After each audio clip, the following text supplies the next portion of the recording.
Welcome to I Know a Guy Bicycles, hanging out with the guy series. Hey, this is Justin, the guy. Hey, we were working on this bike and then a couple videos ago showing how to take it down, cleaning the parts, cleaning the frame. I just buffed the frame out so it's super shiny and clean. Got all those scratches out. It's like in pretty shape. I'm really surprised for being a white bike. Those things are usually a dirty little beast to try to clean up. So down to the parts. Parts are cleaned up. This didn't have it had mismatched skewers, so I was able to find a matching rear specialized skewer, or yeah, front and rear specialized skewer, which is good. This also has a very short stem on it, so I'm going to replace it with a specialized, more traditional length stem, and with a little bit of rise because this particular bike, the bays are known to be a little more relaxed fit. So just wanted to take a minute and go over what I do to parts. Like, okay, you cleaned them, then now what? Like, what are you supposed to lube, what you don't lube, those kinds of various things. I typically start with the brake pads themselves, or the brakes themselves. The brakes have like that glaze from on them, and these are actually in still pretty good shape. So like I said before, I like to take a little bit of sandpaper and take that shine off so it gives the brake pads a little more better braking surface, more performance space to it, and equals it out. So I'll do that with all 4 brake pads. And as I'm doing that, I'm kind of looking over the brake itself and looking at it and see if it's in good shape. So what I like to lube is the pivot point here in the middle and the side, and also where the cable, that's the barrel adjuster there, and also where the cable clamps onto the shifter itself.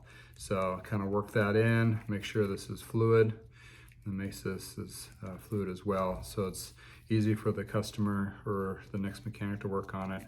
And those parts do kind of rust up, and that brings the life of the brake back.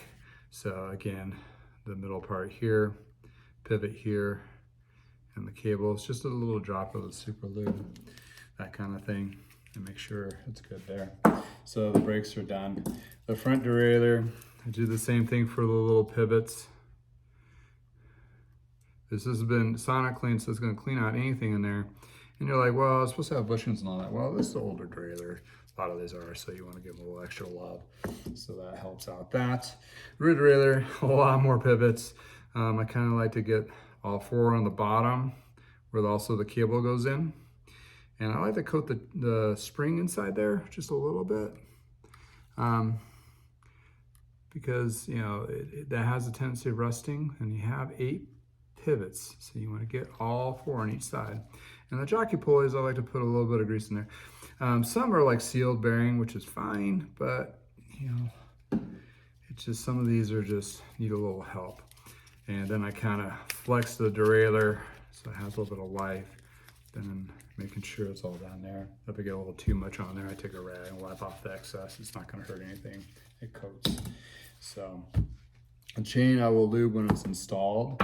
The crank itself, I take some grease and lube the part that goes through the frame, like that, before I put it in there. We'll put that in there in a second.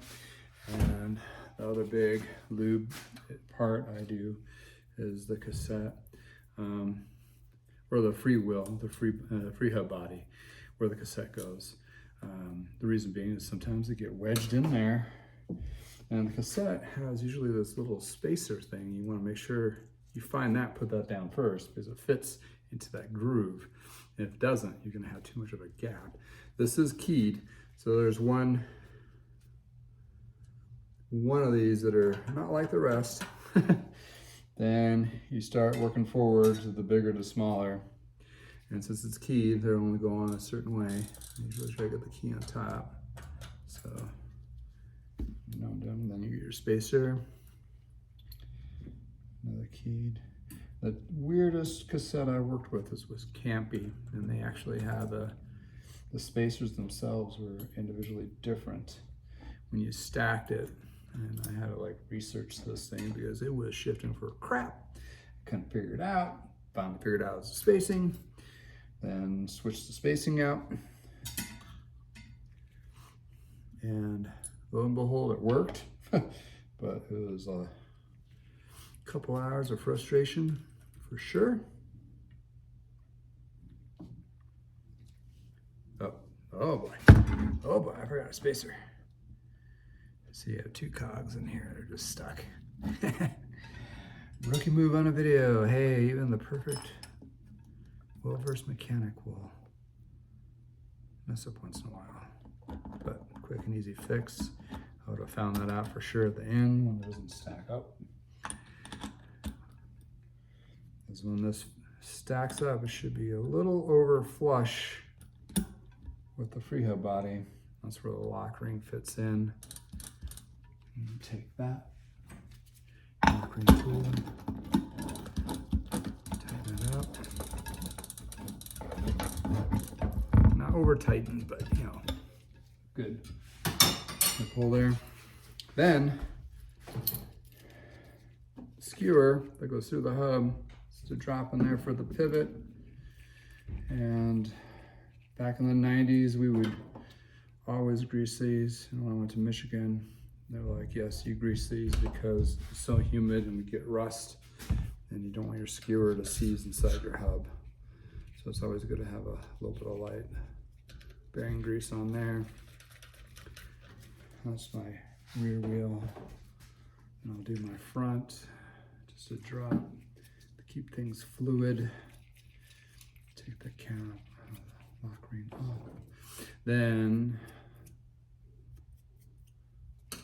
that too. And on the skewer for the front, these, you know, usually wheels, you go by the logoing. So on the rear wheel is pretty obvious because the quick release goes on the non-dry side. On the wheel itself, I try to match the logo, goes the same direction. So when you're sitting on the bike and looking at it, the logo is facing you. Back in the day when we custom built wheels, the logo, we would try to get it to match with the spoke hole or the valve hole. So when you look through the rim, you'd see the actual logo. Little technical tip that we used to do for attention to detail of building things up, amongst many other things that we did back then to customize it. So the wheels are ready. I usually start with the brakes, and I'll put just a little bit on here.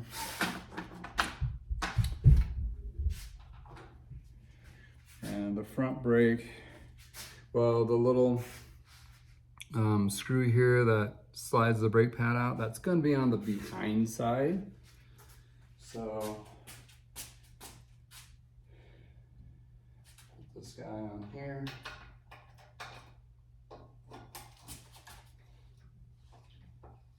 Tighten it snug. I don't tighten it all the way because when I do the cables and the adjustment, I want it to be able to be pliable. Same thing for the front. Oop, a little bit too much. That's why I use a paintbrush. Same thing, the little screw mounts. So the wheel goes this way, the force goes that way. It's not going up against the screw and doesn't slide out. I have seen people put on the brake pads backwards. Very dangerous because that brake pad could break free, slide out, and guess what? You don't have brakes. You're gonna be doing a Flintstone crash all over the side of the road. Not pretty for anybody. Then, it's time to use the bottom bracket. Or not the bottom bracket, but the crankset.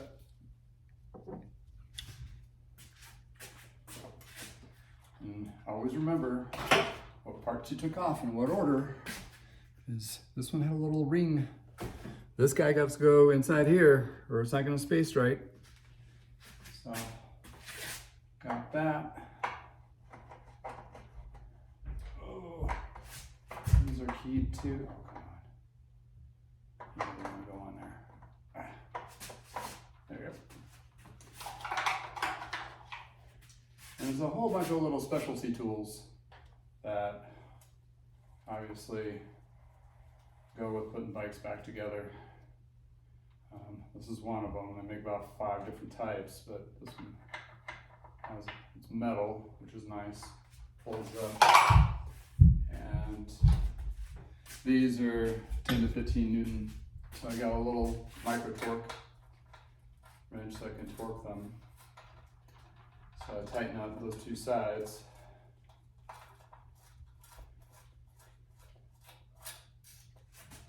And this is not really a video of showing you exactly how everything goes, because there are 100 videos that does that. I'm just doing a quick one of what I lube to put on there on the bikes that I work on.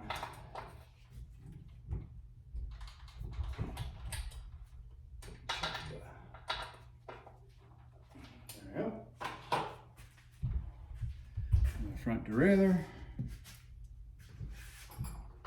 Front derailleur, there's like a 2mm gap you're shooting for. Part Tool has a wonderful video showing you how to install these and how to run the cables. I'll let them do the heavy lift on that. This guy goes here. Oh, I do those about 100 times a day. Not super tight, but I eyeball it. And again, we'll be doing adjustments on this when the cables are strung up. And here's my secret. Is once I get the wheels on there, this is when I check that derailleur hanger. Check the derailleur hanger on every bike I work on. If this is not straight, your shifting will be out of whack. And this is a softer aluminum, so it's pliable. So get that straight. And we used to do this on every bike build for it was new, because sometimes they come from the factory kind of wonky. Make sure that's straight. Get the front derailleur back on there, or the rear derailleur back on there, like so. And the front wheel. Tighten up quickly so when you flip it over, it catches halfway. All right, starting to look like a bike again, right? Voila. So still need to put the chain on. I'll do that real quick before I stop the video. Then after this is going to be some cables and housing need to be strung up. And after that, adjustments and bar tape, pedals. And this is where I like to have in those quick links, because I don't even have to use a pin. Just snap that back in place. I did check the chain for stretch, so this chain is still within the reasonable amount of wear. Use the tool again. Span it out, pop it in place. Voila. This is where I have to take a little bit of lube, spray the middle of the chain, and go backwards 3 times. That coats the chain, and this is also dry lube, so it'll dry while I'm stringing the cables and everything. So I like to get that lube on there first, so I don't have to worry about it spraying later. So yeah, got a couple of bits still I need to put on there, cable guide and bottle mounts, but other than that, we're really good. Also, another thing on lube is these barrel adjuster guides here for the shifters. I like to have them nice and smooth, so you can actually access these on the ride. I don't recommend doing it while you're riding, but if you need to, you can reach down and do a quarter of a turn and get that shifter maybe a line up while you're shifting, while you're riding. So that's the little parts that I lube. Oh yeah, for the shifters, since I did clean them out, I'll take a little bit of this. The whole thing came out. I like the foam because it really kind of works way in there. Well, it's not a foam, it's more like just a spray. Now it works itself into all those little bits running through the cycle. I do it before I put the cables in there too, because while I'm shifting, adjusting everything, it works in there. So there we go.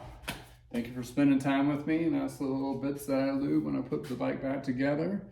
If you like these series of videos, definitely subscribe to my YouTube channel. Like my Facebook page on Facebook if you want to see me there.